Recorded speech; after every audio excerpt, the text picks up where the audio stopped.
Assalamualaikum dan selamat pagi. Baik, hari ini kita sambung pembelajaran kita matematik tambahan KSSM tingkatan 5. Okey. Yang kelas yang lepas kita dah belajar tentang pembezaan. Okey, ingat lagi kan pembezaan yang kita belajar sebelum ni. Hari ini kita sambung menyelesaikan masalah yang melibatkan nilai minimum dan nilai maksimum dan mentafsir penyelesaian tersebut. Hari ini kita masuk kepada penyelesaian masalah. Sebelum ni kita dah tengok nilai maksimum minimum tu macam mana nak dapat kan. Ingat lagi, kalau kita cari dy dx, maksudnya itu kita mencari kecerunan tangent. Okey, kalau kita cari dy dx, itu maksudnya kita mencari kecerunan tangent.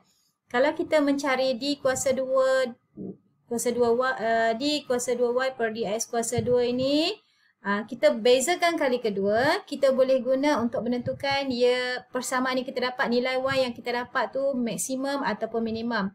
Kalau besar daripada kosong, maksudnya graf smart itu minimum. Kalau kecil daripada kosong, okey, maksudnya set itu maksimum. Okey, ini kalau besar daripada kosong, ini kalau kecil daripada kosong. Baik. Hari ini kita tengok pada contoh 18 muka surat 63. Kita baca soalan dia. Sebuah kilang ingin menghasilkan tin makanan berbentuk silinder yang diperbuat daripada beberapa kepingan aluminium dengan isi padu 512 cm3. Permukaan melengkung tin dibentuk dengan menggulung sekeping aluminium berbentuk segi empat tepat. Okey, yang melengkung tu. Manakala bahagian atas dan bawah tin dibentuk dengan memotong keluar dua buah bulatan daripada dua keping aluminium berbentuk segi empat sama. Dua bulatan daripada segi empat sama. Okey, cari jejari tapak tin itu dalam sentimeter supaya, ada tambah lagi ayat dia, luas permukaan semua kepingan aluminium yang digunakan adalah minimum. Luas permukaan dia paling minimum. Ini biasanya dalam company-company besar dia nak buat penjimatan kan, dia tak ada bazir. Jadi dapatkan jejari supaya luas dia dapat paling minimum. Tapi isi padu masih terkawal. Kalau nak banyak tu isi padu 512, masih lagi isi padu 512 diguna pakai. Okey. Jadi ini untuk keuntungan lah. Nak bisnes, kena fikir semua ni. Tadi soalan tadi, cikgu ceraikan panjang kan? Okey, cikgu ceraikan. Dia nak menghasilkan tin makanan bentuk silinder. Okey, tak apa. Kita lukis bentuk silinder. Kita agak-agak. Okey, ni tin makanan kita. Isi padu dia adalah 512. Alright. So, kita dah tahu isi padu untuk tin aluminium bentuk silinder ni, kalau kita ada tinggi dan kita ada jejari di situ, isi padu dia kita boleh guna formula bulatan ni atas kerata rentah darat tinggi. So, isi padu sama dengan yang ini adalah bulatan kan? Maksudnya itu adalah pi j kuasa 2. Jadi, pi j kuasa 2 darab T itu adalah sama dengan 512. Ini yang kita kawal. Isi padu kita nak kekal 512. Okey, itu maklumat yang pertama. Permukaan melengkung. Tin, cikgu dah highlight. Melengkung dibentuk dengan menggulung sekeping aluminium berbentuk segi empat tepat. Alright, kita buat. Yang melengkung tu yang ni ni. Yang ni ni. So, T ni sama. Okey, yang atas ni, yang kita nak bentuk gulung jadi bulat tu adalah ukur lilit. Okey, perasan ini adalah ukur lilit dan ukur lilit itu mestilah 2 pi j. Okey. Satu berbentuk segi empat tepat yang ini. Lagi satu, bahagian atas dan bawah tin yang bulat ni. Atas dan bawah ni dibuat daripada dua buah bulatan yang dipotong keluar daripada segi empat sama. Maksudnya, ambil dua segi empat sama. Sama lah sangat cikgu buat tu kan. Okey, ambil segi empat sama. Kita ambil bulatan daripada segi empat sama ni. Oh my god. Cantiknya bulatan cikgu. Maafkan jari-jari cikgu ni. Kena sama sampai dinding Okey. Tak apalah. Kiralah tu. Jadi ini jejari dia. Tengah pergi tepi tu adalah jejari. So, sepanjang-panjang hujung sampai hujung segi empat tepat tu. Segi empat sama tu. Panjang sisinya adalah 2J lah. Betul tak kelas? 2J lah. Jadi, luas keseluruhan dia kata permukaan melengkung kan. Soalan dia kata cari jejari tapak. Okey, soalan nak ini jejari tapak dalam sentimeter supaya luas permukaan semua kepingan aluminium yang digunakan ni sebut luas. So kita kena cari luas lah. So luas formula dia panjang darab lebar. 2 pi J darab T. Okey, tak apa. 2 pi J darab T untuk yang melengkung tadi. Dan untuk ni bulatan ini sebab dia keluarkan kepingan aluminium berbentuk segi 4 sama. So 2J darab 2J, 4J kuasa 2. Dan ada dua keping. Ini 2J darab 2J, 4J kuasa 2. Ingat 4J kuasa 2 darab 2 sebab ada 2 keping. So 4 darab 2, 8J kuasa 2. So ini jumlah luas. Baik, dalam jumlah luas kamu tengok kita ada sebutan pemboleh ubah J dan kita ada pemboleh ubah T. Jadi di sana kita ada L, kata luas kita letak L. 2 pi J T tambah 8J kuasa 2. Ada L, ada J, ada T. Ada 3 pemboleh ubah. Okey, kita tengok soalan. Soalan dia hubungkan jejari, dia nak jejari dengan luas sahaja. So, mesti ada 2 pemboleh ubah ni saja. Jejari dengan luas. So, that T kita kena gantikan dengan nilai baru. So, mana nak datang T tu? Inilah dia T ni. T sama dengan 512 bahagi pi J kuasa 2. Okey. Ini ganti masuk di bawah. So, kita akan dapat persamaan yang menghubungkan luas dan jejari saja. Dia nak luas dan jejari. Sebab kita nak guna kaedah pembezaan kan. Kita akan buat DL DJ ataupun DJ DL. Tengok soalan. Dia nak apa. Okey. Tu faham ini penyelesaian dia. Cikgu ringkaskanlah sebab recording ni kan.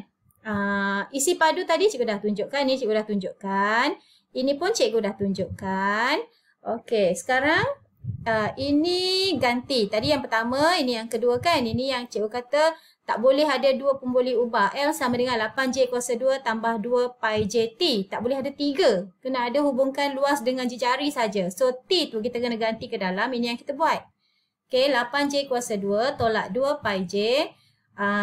Darab 512 per pi J kuasa 2. Okey, jangan pening, relax je. Pi dengan pi boleh potong.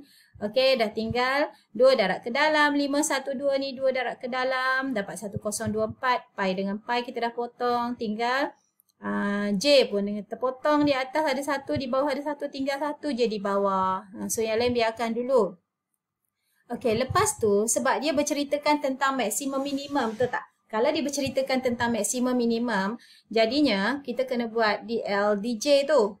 Okey, kita bezakan luas terhadap jejari. Okey, bila kita bezakan luas terhadap jejari, J saja kita bezakan Okey, ini dia dah tunjuk jawapan teruslah. Kamu kena pindahkan J ke atas dulu sebenarnya. J kuasa negatif 1.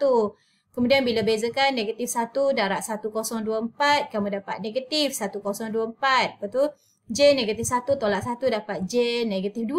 Lepas tu bila bawa ke bawah, dapatlah J kuasa 2. Alright, faham Okey, dia dah tunjukkan terus. Jadi DLDJ sama dengan 16J tolak 1,024 per J kuasa 2. Ini DLDJ. Ingat, kita ada belajar tentang titik pusingan. Okey, kalau titik pusingan, graf kita tadi, ini dia. Okey, 8J. Maksudnya ini bentuk smile. Titik pusingan ni, pada titik pusingan, ingat lagi, pada titik pusingan, kecerunannya kosong. Okey, maksudnya kecerunan tu DLDJ lah. Untuk persamaan kita yang baru ni. DLDJ sama dengan kosong. Sebab itu nilai minimum. Kita nak tahu minimum atau maksimum, kita kena cek lagi sekali. Tapi yang pasti, untuk nilai minimum atau maksimum, titik pusingan dia, kecerunan sama dengan kosong. Itu dia, DLDJ adalah kecerunan sama dengan kosong. Kita buat di sini kelas. Tengok ini. Besar dia turun yang tu. Okey, DLDJ sama dengan kosong. So, kita gantikan semua persamaan ni. Samakan dengan kosong. Ini dia buat. Samakan dengan kosong. Jadi, bila dah ada sama dengan kosong, J boleh pindah boleh darab ke kanan. Okey, boleh darab semua dengan J. J kuasa 2. So, dapat sana. Ini darab semua dengan J kuasa 2, Okey, jadi kita dapat 16 J kuasa 3. Tolak 1024 sama dengan kosong. Ini J kuasa 2 dengan J kuasa 2 dah potonglah. Kosong darab J kuasa 2, kosong. J kuasa 3 dapat itu, pindahkan 1024 ke kanan. So, kita dapat 1024 bahagi 16 ini darab, bahagi 16. So, dapat 64 untuk J kuasa 3. Kemudian punca kuasa 3 ke 64 dapat 4. Satu jawapan je, positif je. Kalau punca kuasa 2 mungkin dua jawapan kan. Okey, kita dah dapat jawapan sebenarnya. J sama dengan 4. Okey, untuk nilai minimum tadi dl dj sama dengan kosong, ini adalah kecurunan. Okey, yang kita belajar sebelum ni kecurunan tangent, kecurunan tangent. Pembezaan kali pertama itu adalah nilai kecurunan dan dia boleh guna pakai untuk semua dalam kehidupan kita. Macam ni pembuatan tan. Kita nak luas yang maksimum, luas yang minimum. Maksimum minimum je kita bezakan terhadap apa yang dia nak. Okey, jadi kita dapat dah J sama dengan 4 bila kita ganti luas tu sebagai dl dj sebagai kosong sebab tadi kita nak cari minimum. Alright. Kemudian dl dj sama dengan 16j tolak 1024j negatif 2. Okey. Ini tadi dl dj. Kita bezakan sekali lagi, ingat tak apa tujuan kita bezakan sekali lagi?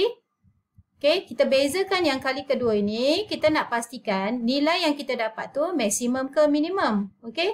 Adakah dia maksimum ataupun dia minimum? Sebab bila kita gantikan dl dj sama dengan kosong, mungkin dua. Satu minimum, mungkin maksimum. Sebab ini untuk tentukan titik pegun. Titik pegun cikgu sebut. Ataupun kadang-kadang cikgu sebut titik pusingan. Alright, sekarang kita sambung sini kelas. dl d kuasa 2l per dj kuasa 2 sama dengan 16 tolak 2048 per j kuasa 3. Bezakan yang atas ni sekali lagi. Okey, bezakan sekali lagi. Maksudnya negatif 2 darab ke negatif 1024 dapat positif 2048. J kuasa dia kena tambah 1. Kena tolak 1. Negatif 2 tolak 1 dapat negatif 3. So bila bawa J ke bawah balik dapatlah J kuasa 3. Okey, itu dia. Yang ni 16J bezakan dapat 16 sahaja. Okey, beza terhadap J. Alright. Jadi, sekarang jejari kita dah tahu 4. Kita ganti masuk 4. Kita tengok apa nilai D kuasa 2L per DJ kuasa 2. Bila kita ganti masuk, kita dapat nilai dia 48. Maksud dia, bila kita dapat 48 tu nilainya besar daripada kosong, it is smile. Smile maksudnya ia adalah nilai minimum. Luas mempunyai nilai minimum apabila kita ambil jejari tapak dia 4 cm. Kalau besar lagi, tak dapat lagi yang minimum. Macam tu. Itu kegunaan dalam industri. Berguna tau yang kita belajar DYDX ni. Kalau kat sini tak adalah, tapi dalam industri. Baik.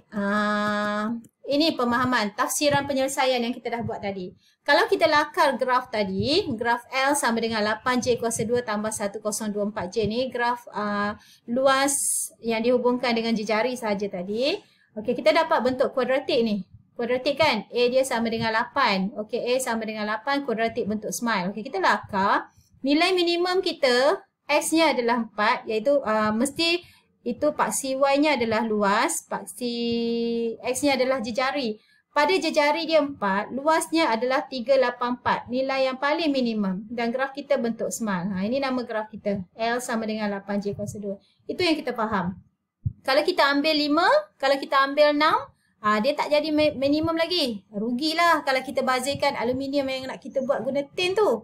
Rugi. Jadi kita ambil nilai luas yang paling minimum, tapi isi padu masih sama tadi kan? 512. Isi padu susu dalam tin tu masih sama. Cuma kita kawal luas dia. Okey, jadi kilang itu perlu menghasilkan tin makanan dengan jejari tapak ialah 4 cm bla ni supaya luas permukaan kepingan aluminium yang digunakan adalah minimum. Okey, itu contoh soalan penyelesaian masalah. Kamu boleh tengok balik apa yang kita bincang tadi. Jadi untuk tugasan hari ni, jawab semua soalan ni yang cikgu dah bagi ni. Cikgu tak bulat-bulat maksudnya jawab semua. Dalam buku latihan 2, hantar tugasan di GC untuk cikgu semak Alright, cikgu rasa sampai itu saja untuk hari ini. Selamat belajar. Okay, thank you.